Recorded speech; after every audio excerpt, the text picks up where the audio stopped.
Hi, Chris here with the Chuwi Hi13 and the Hi12. I'm going to compare both of these tablets here. They're popular 2-in-1s.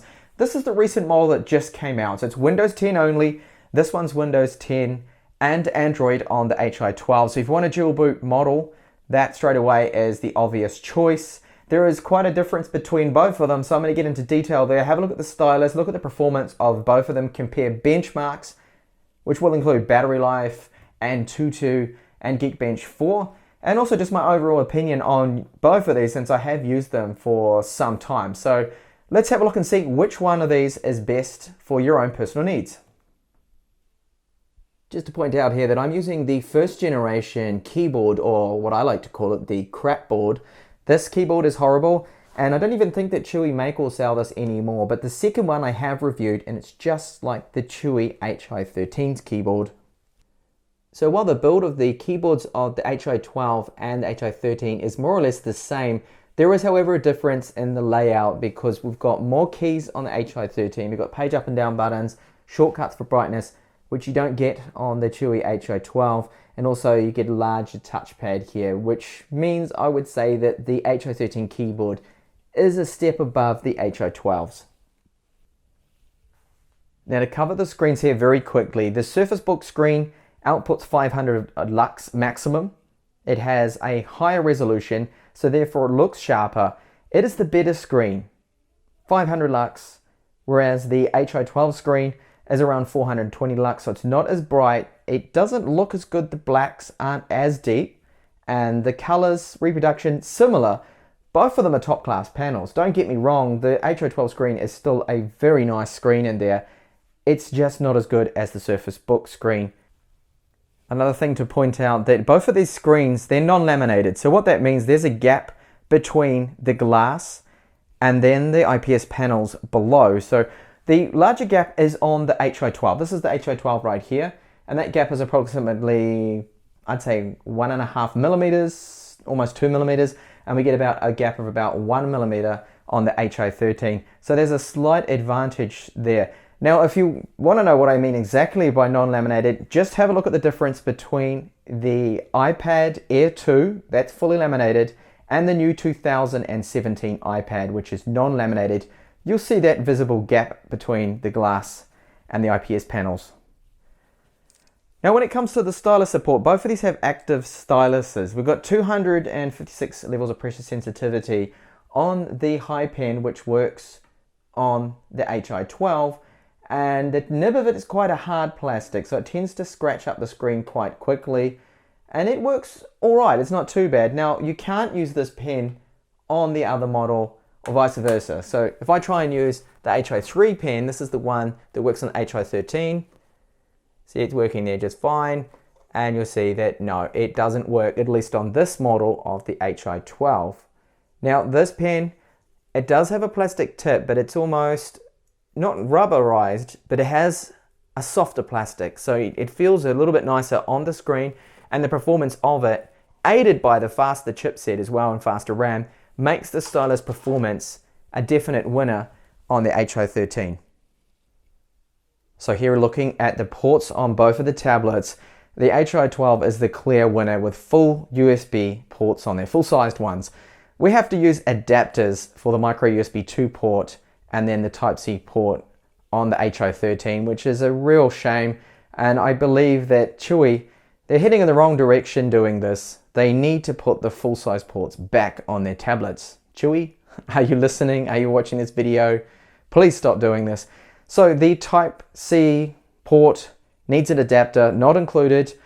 And of course, we don't need any adapters. Now, charging's different on these. You can charge the Hi12 via the micro USB 2 port here, and you can't on this one. So you have to use Type-C charging. This is 12 volts, 2 amps required, 5 volts, 3 amps. So you can use power packs on this one, but you can't, at least all the power packs I've tested, on the Hi13. Now, the micro SD card slots, this runs at full USB 3 speeds. This is limited to USB 2 speeds. Both of these do support microphones, and the audio quality on both of these is not really that good. The speakers aren't loud enough. So we've got speakers down the bottom on the Hi12 and top and bottom on each side on the Hi13. Now the USB 2 ports you get on the keyboards, they're both of them USB 2.0 spec, so not really that fast. It's just good for hooking up a mouse, for example. And when it comes to cameras, they're both exactly the same. So 5 megapixel rear facing cameras with autofocus, and on the front we get 2 megapixel cameras. They're both okay for video chat. Applications like Skype and whatnot will work just fine with a maximum resolution of 720p on the front facing cameras. Now on to benchmarks here, key differences between these two devices. So of course we've got an older generation chip on this one. This is the Atom Z8350, Apollo Lake Celeron M3450. So that's 2.2 gigahertz turbo and 1.93 gigahertz maximum turbos between them. So here's the wireless speeds. There's a huge difference in this because we've got wireless N Realtek chipset, and then we have Intel wireless AC. And this is testing out my 300 megabit fiber optic line. I can almost get those maximum speeds, which is really impressive because only the top of the line wireless chipsets will achieve my full line speed. And it's so close to actually getting it. It's just about there. But here we can see a huge difference. Now moving over now to the internal storage benchmarks. Again, we've got different specs here. So on the hang on, bring that up. So first off, on the Hi12, this is eMMC 4.5.1 spec, so huge difference. Look at this, sequential writes there of almost 300 megabytes per second is very impressive speeds for this type of drive. So they're a huge difference. And as mentioned before, we've got USB 2 micro SD card reader and then USB 3 spec. So I can get the full speeds out of my SanDisk Extreme micro SD card, whereas I can't on the Hi12. So the Hi13 is a clear winner here so far, as expected because it is a newer device. Here in Antutu, quite a large difference here as well. We've got 115,000 on the Hi13 and then 72,000 on the Hi12. And just another thing I want to point out when it comes to battery life, this is where the Hi12 gets a win. I can get around 9 hours of Windows 10 use. On the Hi13, I get around 7 hours maximum. This is with both the screens at about 40% brightness. So that's where the Hi12 is a winner there. And of course, it's got this option here. You see the little Android man? So I can do the old run this switch now program, and I can go straight over into Android. Something, of course, that the newer model can't do. So the real world performance difference between both of these is very noticeable. The Hi13 is so much faster because it's got 1600 megahertz RAM running in dual channel. This has 1066 by default. Now you can increase that to 1600 megahertz, but it will still remain single channel, where this is double, so you get almost double the bandwidth, which makes a huge difference. And of course, with that combined with the faster eMMC 5 spec on the Hi13, means things load up faster, and it's just overall a lot better to use. Both of them, you can see, have a little bit of stutter animations here and there by hitting the start menus. But all in all, Hi13 definitely feels just so much more quicker. So the Hi12 running Android 5.1 isn't the latest version of Android, but at least we've got it. It's a very nice ROM. As you can see, there's no bloatware on there, and it performs quite well.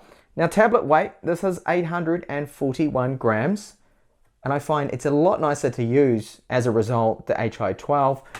The bulkier, newer version, 13.5 inches versus 12 inches, but this is where it wears you down after a while. 1.1 kilos makes this quite heavy, but it is a joy to use. Having such a large screen is great, and if I could use Android on that 13.5 inch Surface Book screen, I'd be even happier, but sadly no dual boot on this one, which is a real shame. Okay, so that's the Hi13 and the Hi12. Which one would I pick personally? This right here, for its better screen, faster wireless, faster eMMC, and overall way better performance.